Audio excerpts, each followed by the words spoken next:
Assalamualaikum warahmatullahi wabarakatuh. Sebelumnya perkenalkan, saya Adilan Sukmayuda, perwakilan dari kelompok 1, izin untuk membuka presentasi. Oke, selanjutnya saya akan serahkan kepada Abi. Baik, kali ini kami akan mereview terkait paper implementasi support vector mesin atau yang disingkat sebagai SVM.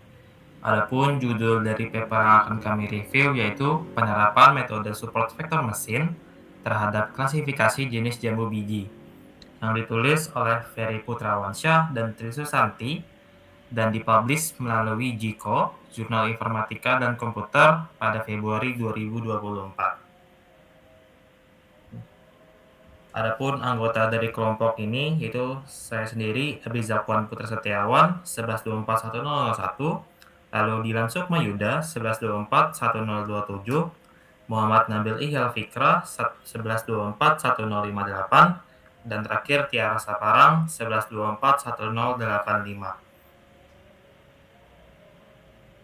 Latar belakang dari paper ini, perkembangan pesat artificial intelligence atau AI mendorong pemanfaatannya di berbagai bidang pekerjaan agar lebih efisien, termasuk diantaranya pada sektor pertanian yang dapat mempermudah instansi untuk melakukan pendataan hingga mengolah data yang lebih akurat terhadap produk hayati, khususnya pada produksi jambu biji, pada jenis jambu biji merah dan juga jambu biji putih.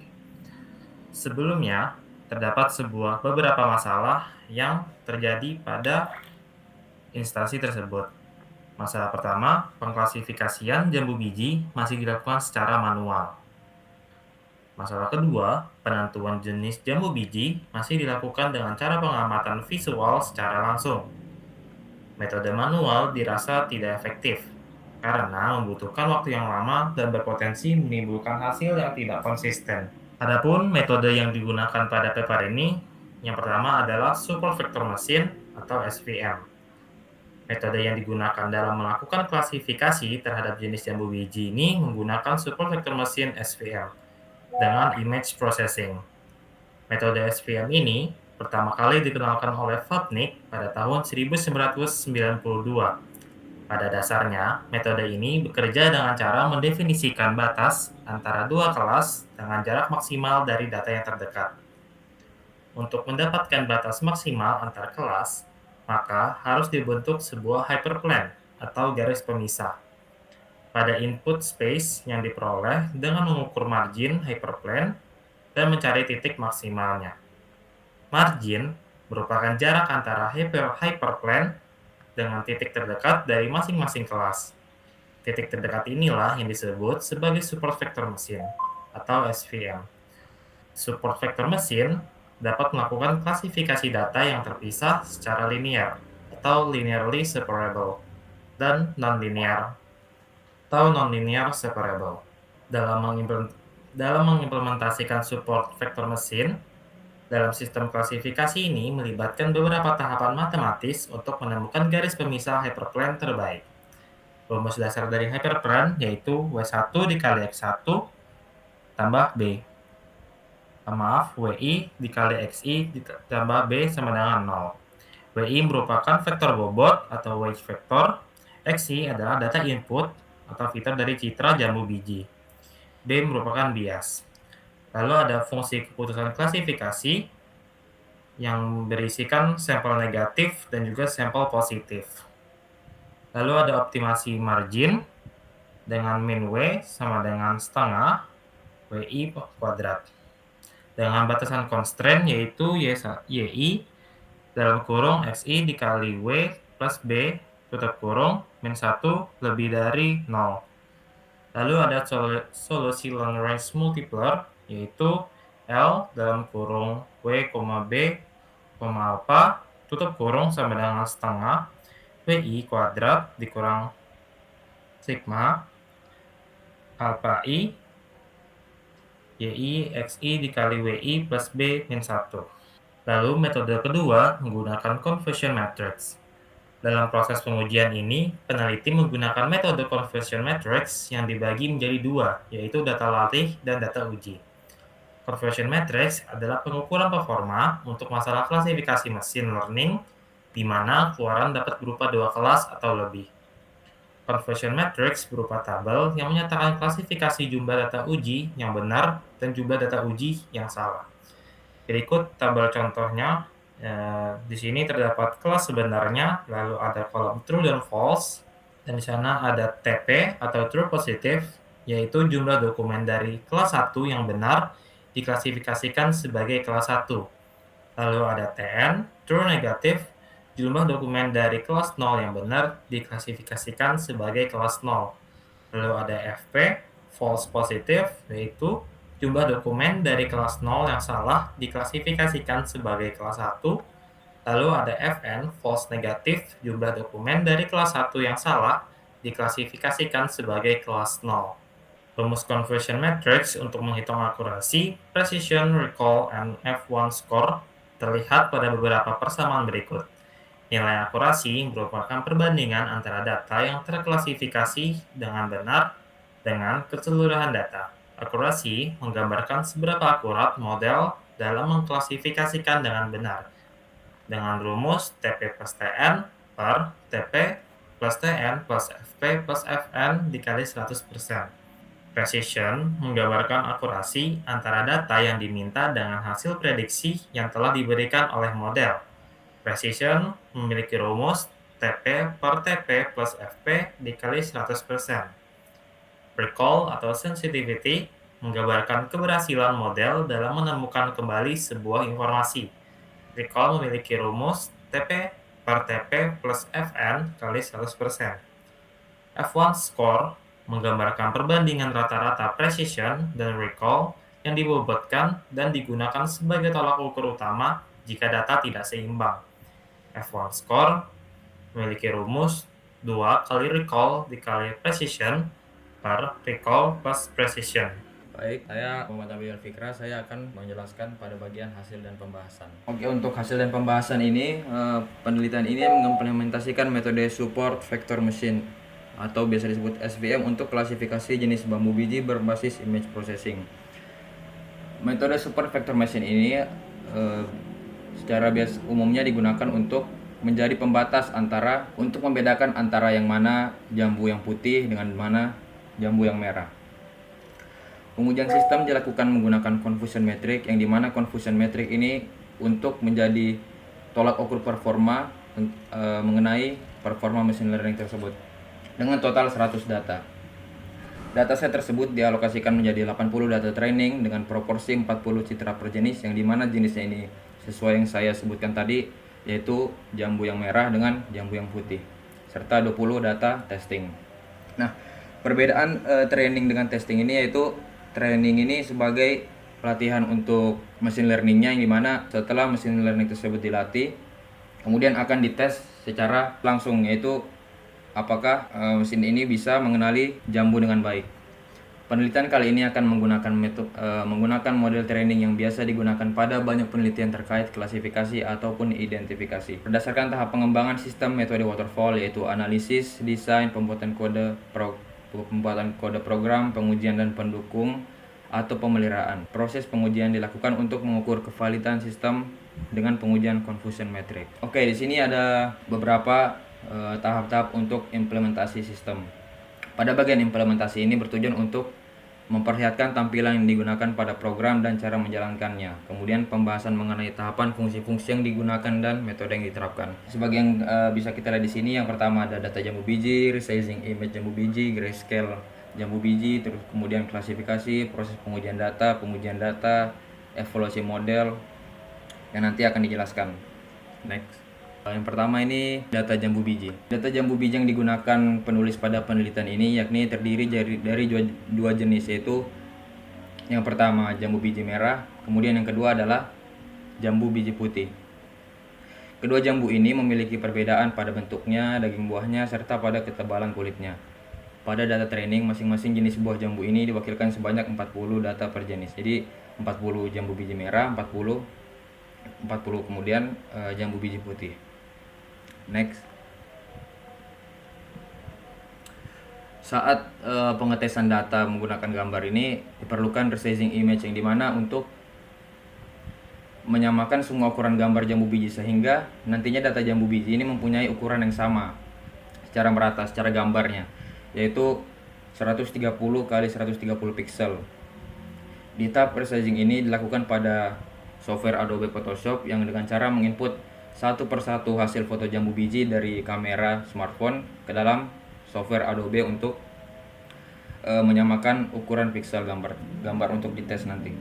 Kemudian grayscale image jambu biji. Nah, komputer ini lebih sulit untuk memproses klasifikasi ini jika gambarnya tersebut ini masih berwarna, karena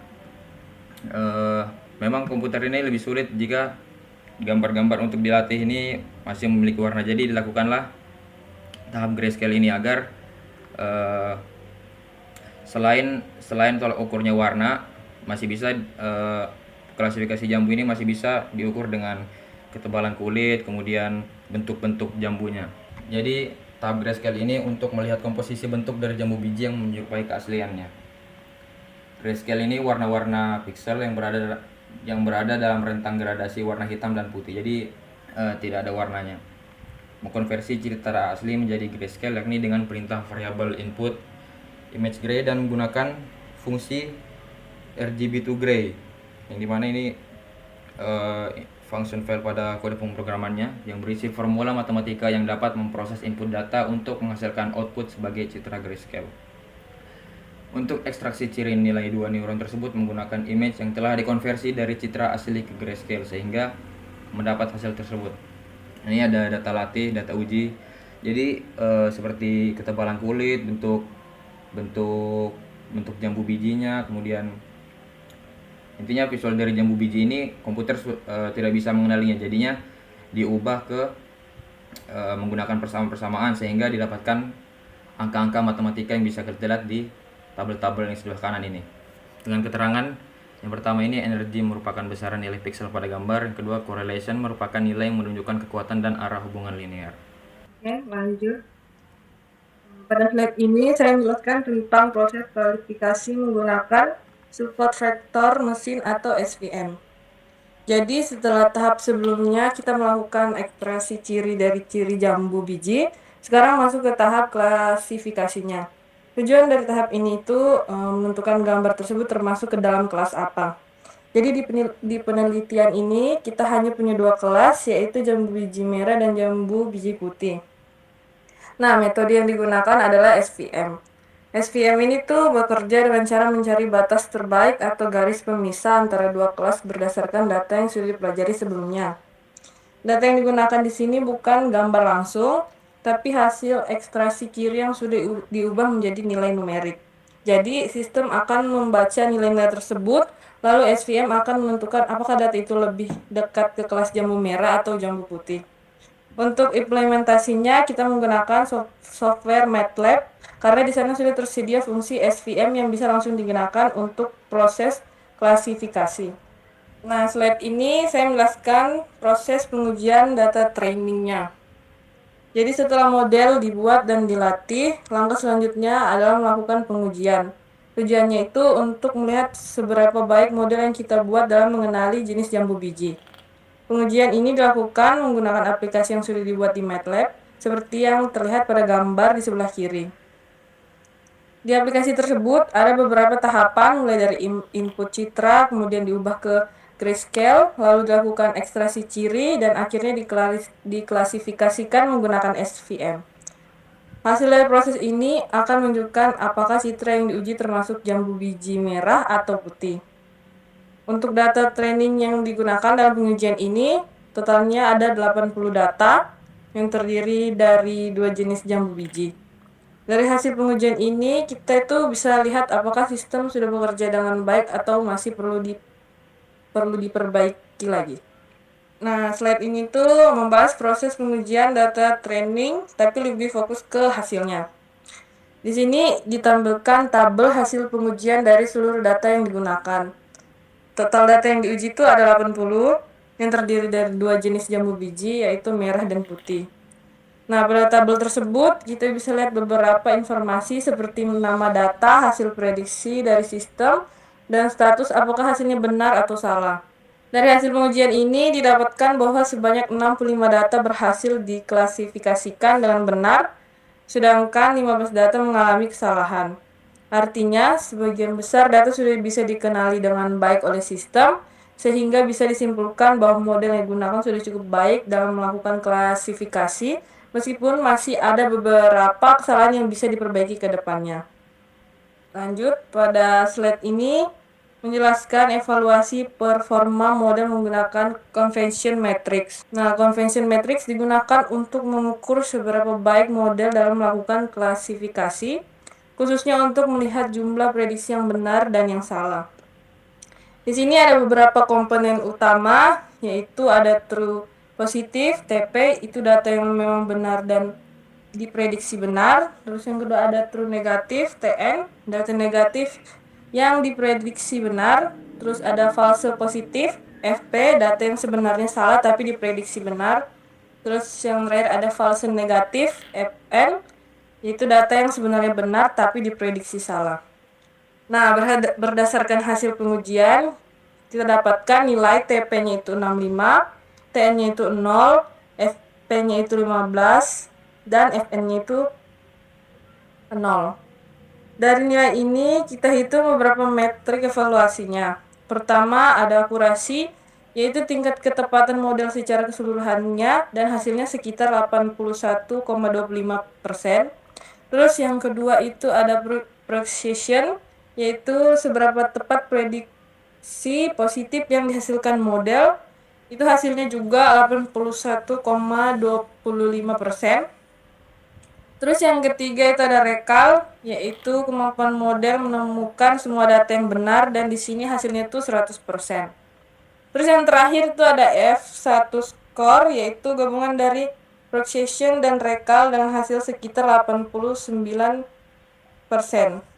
Dari hasil ini tuh bisa disimpulkan bahwa model sudah cukup baik, terutama karena recall-nya tinggi, artinya hampir semua data berhasil dikenali walaupun masih ada beberapa kesalahan pada prediksinya. Nah, slide ini tuh tentang pengujian terhadap pada testing. Jadi setelah model dilatih menggunakan data training, langkah selanjutnya adalah menguji model menggunakan data baru, yaitu data testing. Tujuannya itu untuk mengetahui seberapa baik model dalam mengenali data yang belum pernah dilihat sebelumnya. Pada pengujian ini tuh digunakan sebanyak 20 data testing berupa gambar jambu biji. Dari hasil pengujian ditampilkan pada tabel dapat dilihat bahwa 16 data berhasil diklasifikasikan dengan benar, 4 data mengalami kesalahan klasifikasinya. Nah, hal ini tuh menunjukkan bahwa model cukup mampu mengenali data baru walaupun masih ada beberapa kesalahan. Secara keseluruhan, performa model pada data testing bisa dikatakan cukup baik. Oke, selanjutnya saya akan menjelaskan evaluasi model performa menggunakan conversion matrix atau data testing.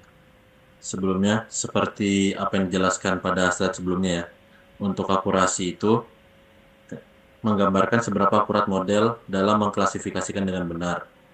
Jadi untuk mencari rumus akurasi itu TP plus TN dibagi TP plus TN plus FP plus FN kali 100%. Nah, dimana didapat untuk hasil akurasinya sekitar 80%. Dan untuk presisi atau yang berfungsi sebagai menggambarkan akurasi antara data yang diminta dengan hasil yang diprediksi itu sekitar 80% juga. Untuk rumusnya dia TP dibagi TP plus FP kalikan 100%. Yang dimana totalnya juga 80%. Lalu untuk recall atau sensitivity, nah untuk recall dan sensitivity ini bertujuan untuk menggambarkan keberhasilan model dalam menemukan kembali sebuah informasi. Jadi untuk rumusnya itu adalah TP dibagi TP plus FN kali 100%. Yang mana hasil untuk recall-nya ini sendiri sekitar 100%. Lalu untuk F1 score atau yang bertujuan untuk menggambarkan perbandingan rata-rata precision dan recall yang dibobotkan, yaitu rumusnya 2 kali recall kali precision dibagi recall plus precision, yang dimana untuk hasilnya sekitar 88%. Dan dari hasil evaluasi model conversion matrix di atas, diketahui akurasi yakni sebesar 80% pada precision sebesar 8% pada precision, pada recall 100%, pada F1 score itu sekitar 88% dengan pengujian dari 20 data testing. Selanjutnya pengujian terhadap data testing. Seperti yang kita lihat tadi, untuk data trainingnya dia menggunakan 80 dari total keseluruhan data dan 20-nya dipakai untuk testing. Dan setelah dilakukan pelatihan pada program dengan data yang sudah ada atau 80% tadi kita gunakan untuk training, maka langkah selanjutnya yakni melakukan pengujian terhadap data uji atau proses pengujian dilakukan menggunakan arsitektur jaringan syaraf tiruan dengan akurasi tertinggi sebelumnya. Data yang diujikan sebanyak 20 data testing gambar jenis jambu biji. Tabel 4 berikut ini merupakan hasil uji data tersebut. Seperti yang dilihat pada tabel yang di sebelah kanan itu adalah data testing yang akan kita ujikan. Dan untuk evaluasi model performa menggunakan confusion matrix.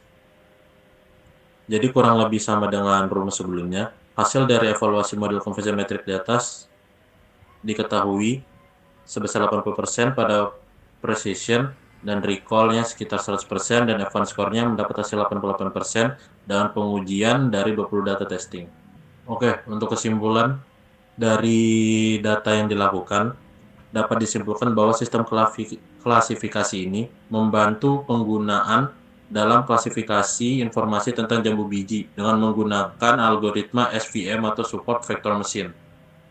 Sistem ini juga dapat dijadikan sebagai media penerapan inteligensi seorang ahli atau pakar dalam menentukan klasifikasi jenis jambu biji dengan algoritma Support Vector Machine.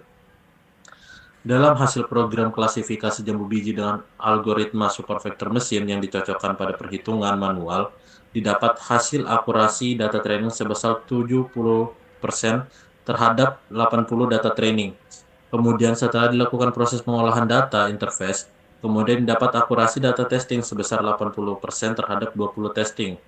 Model jaringan syaraf tiruan yang dihasilkan sudah mampu mengenali jenis jambu biji dengan sangat baik. Hal ini dapat dilihat dari hasil uji data yang datanya tidak tergabung dalam proses training mampu mengenali 16 yang bernilai benar dan 4 yang bernilai salah. Lalu untuk kritik terhadap papernya, data mungkin terbatas atau tidak banyak variasi, tidak dibandingkan dengan metode lain misalnya decision tree atau CNN.